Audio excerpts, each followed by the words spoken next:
Now, according to Sylvia Anderson's autobiography, 1978 was the year that she got to meet the Rolling Stones. Well, I never. Absolutely. Now, after her split from Dad, she was working on developing another unrelated film project and was hoping to pitch Mick Jagger and co. on the idea. Oh, yeah. However, the story goes that instead of listening to her pitch, the rock band sat around her in a semicircle, like little schoolchildren, and peppered her with questions about how Thunderbirds was made. Of course. Now, who knew that the Rolling Stones were fans of Thunderbirds?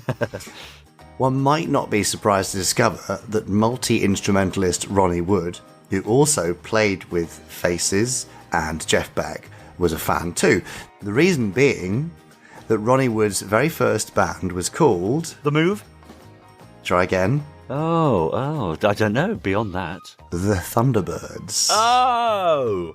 Now, then later they became just the Birds, which led to confusion with the Birds, which obviously from my pronunciation you can tell I'm saying because his Birds was B-I-R-D-S and the confusion came with B-Y-R-D-S. Also, more confusion coming from the fact that I thought Ronnie Wood, I heard Ronnie Wood and thought Roy Wood.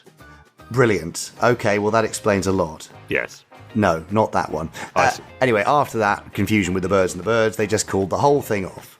Right, okay. Now, before you get too excited and repeat this fab fact to all your friends, there is a small caveat.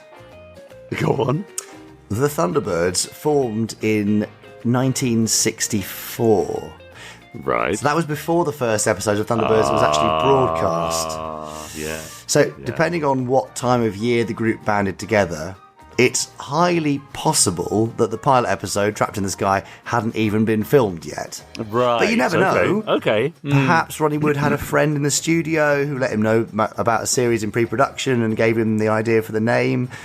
So, obviously, Ronnie Wood, if you're listening, or Roy Wood, please do write in to podcast@gerryanderson.com and help us clear that little query up. That would be very helpful. Thank you very much. All a bit hypothetical, that one, wasn't it? Maybe it could be, perhaps it was, perhaps it wasn't. Yeah. Hang on. I mean, I know I said it's fab facts. Yeah. The first bit is a fact. That's taken from a biography. Sure. Yeah, The second bit is a little bit bit of, maybe, wouldn't that be nice? Yeah, So all right, we can go off on a creative sort of slant, can't we? Don't we always? It's what we're here for, really. Exactly. There you go. Anyway, Rolling Stones, fans of Thunderbirds, I think that's pretty cool. So Mick and co, yes, and Ronnie Wood, there's a question mark there, but I'm sure Ronnie will be writing an email right now.